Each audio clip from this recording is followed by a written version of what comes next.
சுவாமி எனக்காயுயிர் கொடுத்த வானத்தின் அரசு. ஆவியை அருளுமே சுவாமி எனக்காயுயிர் கொடுத்த வானத்தின் அரசு. தீபத்துக்கென்னையை சீக்கிரமூற்றும் திரியறியாமலே தீண்டியை ஏற்றும்.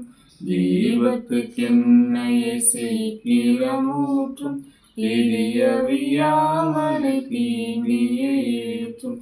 பாவ சூசங்கள் விலக்கிய மாற்றும்.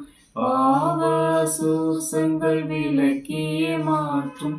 பரிசுத்த வரம் தந்தும் குறைகளை தீரும். ஆவியை அருளுமே சுவாமி எனக்காயுயிர் கொடுத்த வானத்தின் அரசி. ஆவியை அருளுமே சுவாமி எனக்காயுயிர் கொடுத்த வானத்தின் அரசி. என்று தியானிக்க வேண்டிய வேத வசனம் சங்கீதம் 51ஆம் அதிகாரம் வசனம் 11ஆம் வசனம், பக்கம் 71. முழு சமூகத்தை விட்டு என்னை தள்ளாமலும் முழு பரிசுத்த ஆவியை என்னிடத்திலிருந்து எடுத்துக்கொள்ளாமலும் இருக்கும். ஆமேன். கர்த்தருடைய பரிசுத்த நாமத்துக்கு மகிமை உண்டாவதாக. ஆமேன். இந்த வார்த்தையை தான் நம் நாளிலே தியானிக்க போகிறோம். இதில் முதலில் நம் நினைவில் வருவது நம் கர்த்தராக இயேசு கிறிஸ்துவின் 40 நாள் உபவாசம் தான். அவர் ஆவியானவராலே வனாந்தரத்திலே ஒப்புக் கொடுக்கப்பட்டார் என்று வேதத்திலே வாசிக்கிறோம். பின்னும் அவர் இரவும் பகலும் உபவாசம் இருக்கையில்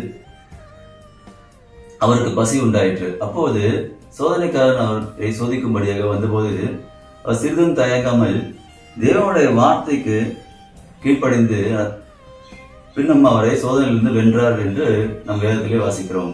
பின்னும் அவனிடத்தில் அவர் ஒரு வசனத்தையும் வெளிப்படுத்துகிறார். அது, உன் தேவனாகிய கர்த்தரை பணிந்து கொண்டு அவர் ஒருவருக்கே ஆராதனை செய்வாயாக என்று எழுதியிருக்கிறது என்றார். பின்னும் அவர் யோவான் சானிடம் தண்ணீரில் ஞானஸ்நானம் பெற்றபோது பரிசுத்த ஆவியானவர் புறாவை போல அவர் மேல் இறங்குவதை வேதத்திலே வாசிக்கிறோம். அங்கே அவருடைய தாழ்மையை அங்கு வெளிப்படுத்துகிறார். எப்படி எனில், யோவான் ஸ்நானன் அவரை குறித்து சாட்சி கொடுக்கவே வந்தார். அப்போது அவர் அவரிடம், இப்போது செய், இது நமக்கு இது நீதியாக எண்ணப்படும் என்று அவரிடத்திலே சொல்லி அந்த ஞானஸ்நானத்தை அவர் பெற்றுக்கொள்கிறார். இப்படியாக அவர் தேவனுக்கும் கீழ்ப்படிந்து நம்மை தாழ்த்தி ஒப்புக் கொடுத்து நீதியின்படி நடந்து போது பிதாவானவர் வானத்திலிருந்து ஒரு சத்தம் உண்டாகி, இவரின் நேசகுமாரன், இவர் மேல் நான் பிரியமா இருக்கிறேன், இவருக்கு செவி கொடுங்கள் என்றார் என்று வேதத்திலே வாசிக்கிறோம். இப்படியாக அவர் ஊழியங்களிலும் உபவாசங்களிலும் ஜெபங்களிலும் உறுதியாக இருந்து மக்களுக்கு அநேக அற்புதங்களை செய்து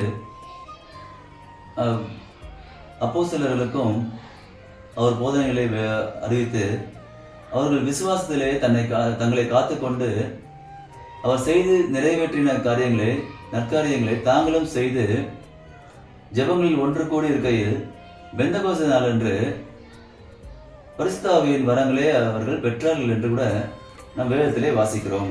அது அப்போஸ்தலர் 2ஆம் அதிகாரம் 1 முதல் 4 வசனங்களில் அடங்கியிருக்கிறது. நாமும் கூட நம் பிதாவாகிய தேவனிடத்துக்கு கீழ்ப்படிந்து துவக்கமும் முடிவுமா இருக்கிற நம் இயேசு கிறிஸ்துவின் வழியில் நடந்து அவருடைய வார்த்தையின்படி கீழ்ப்படிந்து அப்போஸ்தலர்களைப் போல ஊழியத்திலும் உபவாசங்களிலும் ஜெபங்களிலும் நம்ம ஈடுபடுத்திக் கொண்டு நம்மை முழுமையாக அவருக்கு ஒப்பு கொடுத்தோமானால் இப்படிப்பட்ட கிருபையுள்ள வரங்களை நாம் கூட பெற்றுக்கொள்ளலாம். இந்த வேளையிலே அவர் ஒரு வசனத்தை கூட வெளிப்படுத்தியிருக்கிறார். அது மனுஷன் அப்பத்தினால் மாத்திரமல்ல, தேவனுடைய வாயிலிருந்து புறப்படுகிற ஒவ்வொரு வார்த்தையிலும் பிழைப்பார் என்று எழுதியிருக்கிறது என்று சொல்லியிருக்கிறார். நிறைவாக அப்போஸ்தலனாகிய பவுல் கூட அவருடைய ஊழியத்திலே அநேக போராட்டங்களை மேற்கொண்ட போது அவர் கர்த்தருடைய வார்த்தைக்கு கீழ்ப்படிந்து அவற்றில் அவரை காத்து கொண்டார் என்று வேதத்திலே வாசிக்கிறோம். இப்படியாக ஒரு வசனத்தை கூட அவர் வெளிப்படுத்துகிறார்.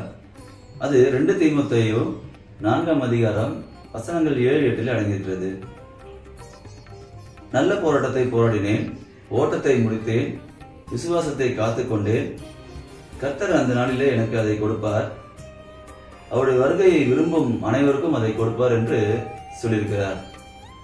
இப்படியாக நாமும் கூட இந்த உலக பிரகாரமான உபத்திரவங்களில் நம்மை காத்துக்கொண்டு அவருடைய வார்த்தைகளின்படி நடந்து பொறுமையோடு நம்ம ஓட்டத்தை ஓடக்கடவோம்.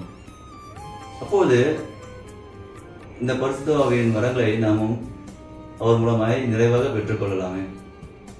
கர்த்தர் தாமே இந்த வார்த்தைகளை ஆசீர்வதிப்பாராக. ஆமென். ஜெபம்.